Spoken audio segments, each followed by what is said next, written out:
Namaskar. Welcome to my channel. I'm Meena Bhatnagar.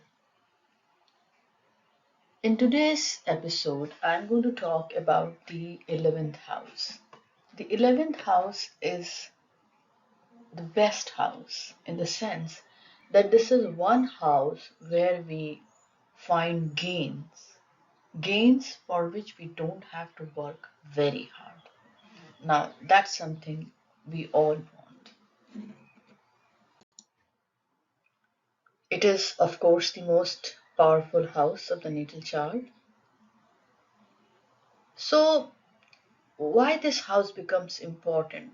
Because when we look at the natal chart through this perspective, we need to see what all houses it connects. And whichever house it connects indicates the gain through the relevant house. There are many interesting combinations, and as we'll go along, we'll see that. To study further, you can read my books, Unlocking Time Prediction through Krishnamurti Paddhati, and the Hindi edition of it is Samay Ka Purvalokan or Purvanuman Krishnamurti Paddhati Dwara. And on marriage, Unlocking Love, Marriage, Divorce through Krishnamurti Paddhati, The Secret Bridge of Tarot and Astrology, and Bricks. Why is the 11th house so interesting? The mythology has something very interesting for us. So, we all know the story of Ravan. He was so powerful that he could control the planets. So, when his son Meghnad was born, he realized that for his son to be immortal, all the planets should be in the house of Cain. So, he bundled up all the planets in the 11th house. But Saturn knew this. He knew that if everybody is here, that means his son will become immortal. And that is not the very basic nature of existence. Everything that is born must perish. So Saturn quietly sneaked out his one foot to the 12th house. And when Raman saw this, he tried to injure the foot. But the 12th house was touched, and the 12th is the ending of everything. And in case of the Kal Chakra, the 12th is the ending of the body. So Saturn did indicate and impacted the 12th house to get him to the stage of perishing or death. And this is also why they say that the Saturn is lame or has a limp in his walk. So, understand in the everyday life, let us look at the chart of some very wealthy people and see how the 11th house has impacted. To begin with, I'm reading the chart of Bill Gates. He's one of the richest self made men.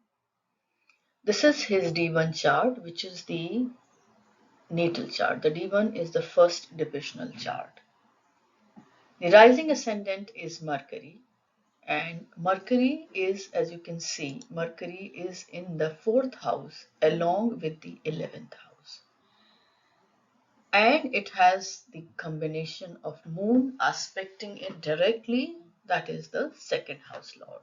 So clearly there is a combination of 11th house, 2nd house, 4th house, and 10th house. So gain, 2nd house money, 4th house properties, 10th house work. But whenever 11th and the ascendant, the first gain, it shows that the effort is less and the gain is manifold. To filter it down further, because this is what the primary chart is indicated. And the Parashar always says that to understand whether it will unfold or the time frame of it, we must look at the divisional charts, because the divisional chart is like a filter, or you can say it's a magnifying glass where you see in detail. So let us see the divisional chart of D10. So I have taken the chart of D10. Why I'm taking D10? Because as long as we are on this earth, there is some karma. And it is only through the karma, directly or indirectly, the wealth comes for majority of us. One may put in 5% of labor and get 95% of return, or put 1% of labor and get 99% of return. But karma is must. So to understand karma, we have to look through the filter of D10. So let's see how the D10 is impacting this. So clearly the second house Lord Saturn is aspecting the ascendant. The 11th house, that is the Lord of gain, Mars is in the 10th house, and Mars is looking, aspecting the ascendant. So we see a clear-cut indication of the ascendant, 10th and 11th. So this was Bill Gates' chart. Let's see the next chart. The next chart is of Donald Trump, the ex-president of America. His chart is important because he has a lot of property as his wealth. Apart from being very wealthy, he has a lot of properties. So the important houses of consideration would be second house of wealth, 11th gain, and fourth. So let's see, does his chart indicate that? So one of the best combinations is the second house Lord sitting in 11th, which means gain, wealth, and gain. The other interesting combination is happening, that this is one of the very primary and one of the best combinations, that is the wealth and gain. Of course, we have other combinations like Yoga Karak planet Mars sitting in the ascendant and aspecting its own house, fourth, for property. Let's see how the D10 further refines it. So in D10, we can see that the 10th Lord is Moon, and Moon is aspected by the 11th Lord, Sun. And Moon is also aspected by second Lord, Mars, that sits from the 12th house. So it's clear that the work, wealth, and gain are connected. So primarily, in majority of cases, the primary chart, that is the D1, will indicate that, and the D10 or the relevant divisional chart will further expand it, explain it, or in other words, promise it. That is a stronger validification whether the event is going to happen or not. So look at the D1 chart, see the promise, and see if the divisional chart has validated the promise or not. So this was the second chart. Let's look at the third chart. Third chart is of Bill Clinton, again the ex-president of America. I have taken his chart because he has earned a lot of wealth through speaking and his books. So as you can see that the ascendant Lord, that is Mercury, is sitting in the 11th house. That's very interesting because the self and the gain. So gain from the self, that is one. Another, if you look, that Saturn from the third aspect is aspecting the ascendant. So clearly there is a relationship between the self, the native, and the gain. Apart from that, you can see that the Sun, the Saturn, that is the fifth Lord, the Yoga Karak Lord, is in the 11th house, the house of gain, and with the ascendant Lord, and again aspecting the ascendant. He's also aspecting the ninth Lord and the second Lord. So this further explains the wealth. Let's see what his D10 says.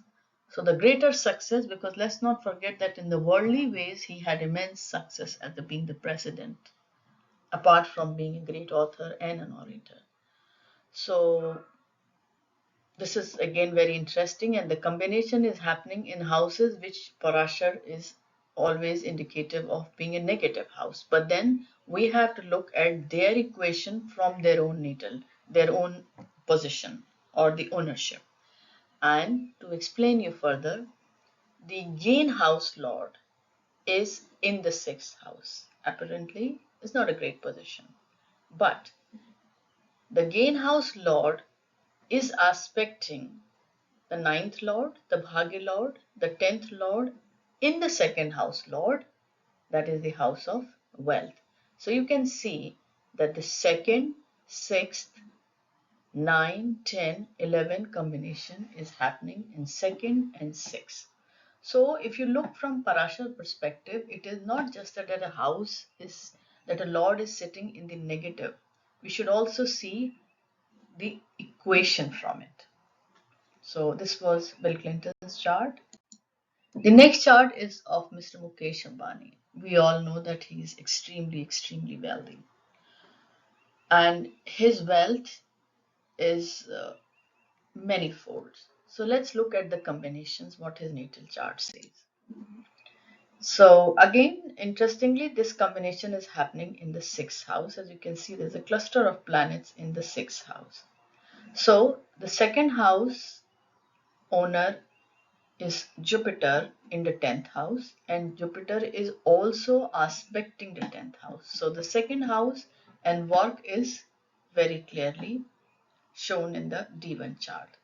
Now Jupiter not only aspects the second house, he also aspects he's the second house lord, he aspects the second house, he also aspects the sixth house, and in the sixth house Jupiter is aspecting the 11th Lord Mercury, the 10th Lord Sun.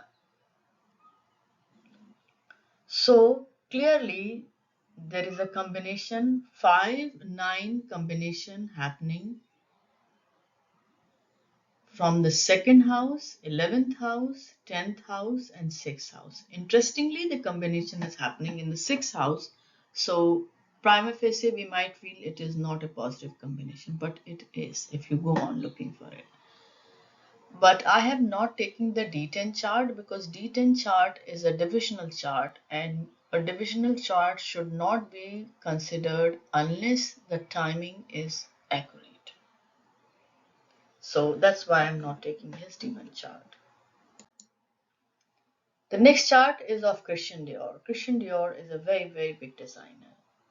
And for a designer, the creativity is very important. And for creativity, the 5th and 10th and 11th are very important house, because creativity is seen from the 5th house because that's where the germ is. The 11th house is the perfection of it, and 10th house is the hard work that the world sees. So these important houses must connect with the ascendant, that is the self, and the second house. Astrology is a very logical and very simple, if you look at it in very simple ways. We tend to go on complicating it as we go on. But if you look at it simply, there is a great logic in it. So let's look at his D1 chart, that is the primary chart. So the primary chart is the ascendant lord in the second house, and we know that the ascendant lord in second house indicates that the person is interested in wealth. The ascendant lord is Venus, the 11th lord is Sun. So let's see how this combination is happening. So you can see that Mars is clearly aspecting the 11th house. Mars is in combination or in conjunction with the 10th house. Mars qualifies as a lord of second house. And as I said, that for creative people, the 5th house is very important. So the 5th house is occupied by 3 important planets, and they all three are looking at the 11th house. So the second house, 10th house, 11th house combination is happening in the 5th house. The 10th house is further reinforced by the sun, that is the 11th house, and the Saturn is aspecting the 10th house. So we can see clearly that the 10th house, 11th house, and 5th house have found a very clear bond with each other to reinforce the native in doing what he is doing. Let's look at the further what the D10 says. The D10 is very interesting. The D10 is the Lagna Lord is in the ascendant, and the Jupiter, that is the gain house Lord, and the second house. Jupiter is the gain house Lord, that is 11th Lord, and the second house Lord sitting in 10th. Jupiter aspects the 5th Lord, and Saturn aspects the 10th house from the 10th aspect. This is such a strong, this is one of the best chart which reinforces success through the self-effort and wealth. So as I said, to filter down, to see further from a magnifying glass, or to bifurcate, dissect further, one must look at the divisional chart. But to study divisional chart, ensure that timing is correct. Though in Krishnamurti Paddhati we are taught how to correct the timings and the natal chart, so the right way is always to either, most of the time the native is very sure about the timing, but if he or she is not sure, then one needs to look at the timing and correct the timing. Hope you enjoyed the video. This was meant to help you study the natal chart. Thank you very much for watching. Please like and subscribe the channel. Namaskar.